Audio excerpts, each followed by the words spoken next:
दोस्तों, आपको मालूम है कि सुप्रीम कोर्ट ने इलेक्टोरल बॉन्ड को रद्द कर दिया।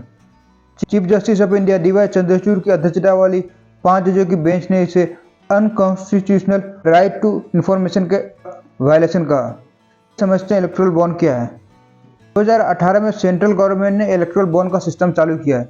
ये इलेक्टोरल बॉन्ड जो है क्या होता है कि किसी भी पार्टी या किसी भी इंडस्ट्रियलिस्ट या कंपनी को जो है किसी भी पॉलिटिकल पार्टी को अगर डोनेशन देना होता है तो वो इलेक्टोरल बॉन्ड के रूप में देता है। इलेक्टोरल बॉन्ड सिर्फ state bank of India issue करता है। सपोज किसी आदमी को किसी पार्टी को डोनेशन देना है तो वो स्टेट बैंक ऑफ इंडिया जाएगा, वहाँ से बॉन्ड लेगा। बॉन्ड जो 1000 का लेगा या 10,000 का या 1 लाख या 10 लाख या 1 करोड़, इसी के मल्टीपल में मिलेगा उसको। तो इसी के मल्टीपल में बॉन्ड लेगा। वो बॉन्ड लेकर के जो है जिस पार्टी को देना है उस डोनेशन उस पार्टी को जमा कर देगा। फिर वो पार्टी जो है वो पॉलिटिकल पार्टी उस बॉन्ड को लेकर के वापस फिर बैंक में जाके कैश करवा लेगा उस बॉन्ड को। तो यही सिस्टम है बॉन्ड का। इसमें क्या होता है कि कौन पार्टी किसको कितना दे रहा है ये मालूम नहीं पड़ता। ये डाटा सिर्फ स्टेट बैंक ऑफ इंडिया के पास रहता है, क्योंकि ये डाटा किसी को एक्सेस करने का परमिशन ही नहीं है। ये डाटा सिर्फ SBI के पास है। इसलिए अपोजिशन पार्टी का आरोप है कि सेंट्रल गवर्नमेंट इस डाटा को एक्सेस कर सकता है और जो भी पर्सन अपोजिशन पार्टी को सपोर्ट करता है, अपोजिशन पार्टी को डोनेट करता है, उसके ऊपर सेंट्रल गवर्नमेंट जो है हरासमेंट कर सकता है। आप समझते हैं कौन पॉलिटिकल पार्टी इलेक्टोरल बॉन्ड ले सकता है?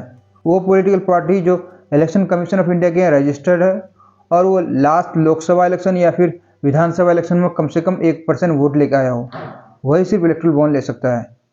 इलेक्टोरल बॉन्ड के खिलाफ जो है जनवरी 2008 में कम्युनिस्ट पार्टी ऑफ इंडिया और एसोसिएशन फॉर डेमोक्रेटिक रिफॉर्म्स ने जो है सुप्रीम कोर्ट में चैलेंज किया। सुप्रीम कोर्ट में इसके खिलाफ जो है लास्ट ईयर 31 अक्टूबर से 2 नवंबर के बीच 3 दिन कंटिन्यूस सुनवाई हुई और इसके बाद सुप्रीम कोर्ट ने फैसला रिजर्व रखा।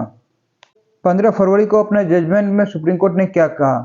नंबर 1, इलेक्ट्रॉन बॉन्ड स्कीम जो है ये right to information and freedom of expression of article 19(1)(a) का वायलेशन है, जिसमें कहता है कि वोटर को मालूम होना चाहिए कि पॉलिटिकल पार्टी का चंदा कहाँ कहाँ से आती है। नंबर 2, कोर्ट ने कहा कि ये स्कीम जो है कंपनी के लिए, बड़े बड़े कंपनीज के लिए कवर का काम कर रहा है, जो इसका यूज करके रूलिंग पार्टी को अच्छा खासा अमाउंट दे करके इसका डिसीजन मेकिंग में इन्फ्लुएंस डाल सकता है, अपने फेवर के हिसाब से डिसीजन करवा सकता है सेंट्रल गवर्नमेंट से। Number 3, state bank of India only authorise bank जो इलेक्टोरल बॉन्ड को इशू करता है उसको इमीडिएटली इलेक्टोरल बॉन्ड इशू करने से रोक दिया। Number 4, state bank of India को डायरेक्शन दिया है कि 12 अप्रैल 2019 से लेकर अब तक जितना भी इलेक्टोरल बॉन्ड इशू किया गया सारा डाटा जो इलेक्शन कमीशन ऑफ इंडिया को 6 मार्च से पहले देना है।